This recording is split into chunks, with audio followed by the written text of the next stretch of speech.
In today's video, I'm going to teach you how to change the header and footer size in Word 2019.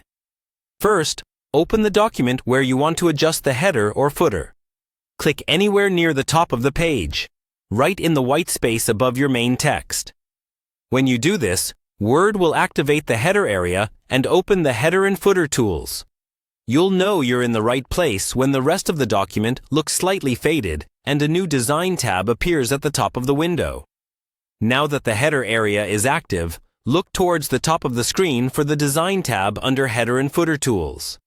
Within this tab, find the section called Position. This is where you control how far the header sits from the top edge of the page. You'll see an option labeled Header from Top. Use the small up and down arrows next to that box to increase or decrease the value. Increasing the number pushes the header farther down the page. Decreasing it moves the header closer to the top edge.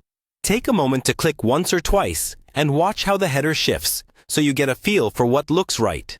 Next, let's do the same for the footer. Scroll to the bottom of your page and double-click in the white space below your main text. This activates the footer and again shows the Header and Footer Tools Design tab. In the same Position section, you'll see Footer from bottom. Just like before, use the arrows to change this value. A larger number moves the footer up into the page, and a smaller number pulls it closer to the bottom edge. As you adjust both the header and footer, keep an eye on your main content. Make sure your text isn't getting too cramped in the middle of the page. If it does, you may want to use slightly smaller header and footer values so everything feels balanced and readable. If you ever want to see how it looks without all the editing lines and highlights, click anywhere back in the main body of the document or choose Close Header and Footer on the Design tab. This exits the editing mode and shows you the final layout. You can repeat these adjustments as many times as you like until you're happy with the spacing.